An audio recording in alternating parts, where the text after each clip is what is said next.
رب قدیر نے قرآن کریم میں اپنے بندوں کو مخاطب فرما کر یہ اعلان کیا وَبِالْوَالِدَيْنِ إِحْسَانًا، تم اپنے ماں باپ کے ساتھ احسان کرو۔ جب یہ آیت کریمہ زیر نگاہ ہوئی، اس کے معنی اور اس کے مطالب پر غور و فکر کیا گیا تو ذہن میں سوال پیدا ہوا۔ میں نے عالم تصور میں بارگاہ خداوندی میں عرض کیا، مولا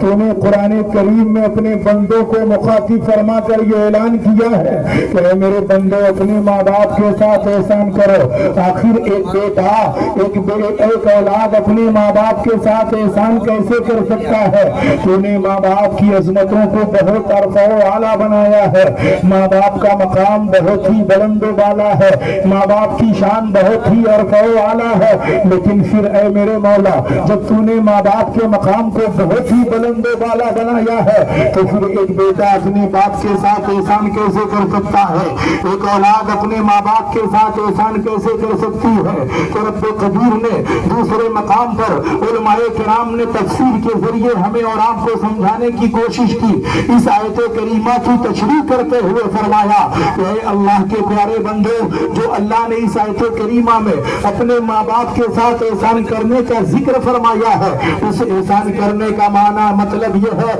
کہ جب تمہارے ماں باپ ضعیف ہو جائے، تاریکیوں میں اپنے گورے گورے ہاتھوں کو بارگاہ خداوندی میں بلند کر کے اور اپنے آنچل کو رب کی بارگاہ میں بلند کر کے تمہارے لیے رات کی تاریکیوں میں دعا کرے گی، اے میرے مولا میرا بیٹا میری اتنی خدمت تعظیمی بارگاہ میں ماں کی دعائیں رد نہیں ہوتی، پروردگار ماں کی دعاؤں کو قبول کر لیتا ہے اور اسی بیٹے کو پروردگار کامیابی عطا کرتا ہے۔ وہی بیٹا کامیابیوں کا پرچم لہراتا ہے، وہی بیٹا کامیابیوں کی منزلوں کو طے کرتا ہوا نظر آتا ہے جس کے ساتھ اس کے ماں باپ کی دعائیں ہوتی ہے۔ اس لیے نوجوانوں جب بھی آپ تقریب کی محفل میں آؤ، میلاد شریف کی محفل میں آؤ، یہ سمجھ کر کے کہ آج ہم علماء کرام کا جو بیان سنیں گے، ہمارے ائمہ، ہمارے امام، ہمارے حضرت، ہمارے رہبر جو ہمیں بتائیں گے، ہم اس پر سننے سے زیادہ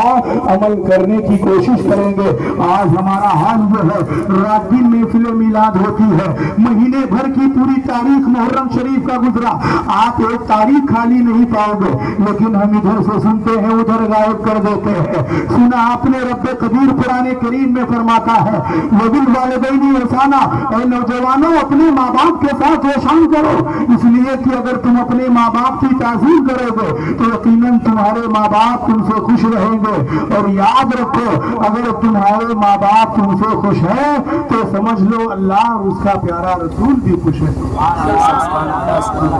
اب آپ ذرا غور کریں کہ آج کا یہ ہمارا ماحول،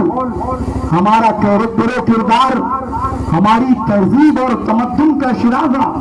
اس قدر بکھر چکا ہے کہ آج جب تک شادی نہیں ہوتی اللہ ماشاءاللہ،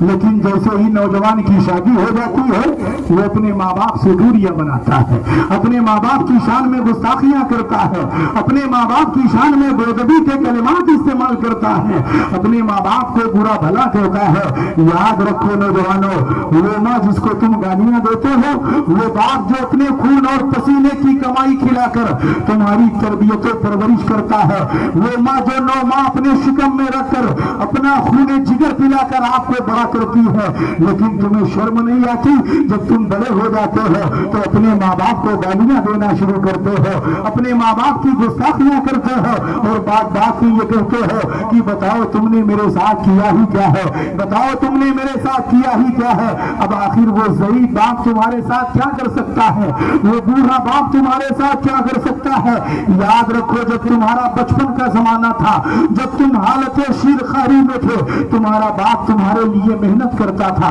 تمہارا باپ تمہارے لیے مشقت کرتا تھا، مزدوری کرتا تھا، رکشہ چلاتا تھا، اور تمہیں جو ہے پروان چڑھانے کے لیے خون اور پسینے کی کمائی تلاش کر کے تمہارے لیے ذریعہ معاش تلاش کرتا تھا، اور آج تم اسی کو گالیاں دیتے ہو، اسی ماں باپ کی شان میں گستاخیاں کرتے ہو۔ سنو میں نہیں کہتا، میرے سرکار فرماتے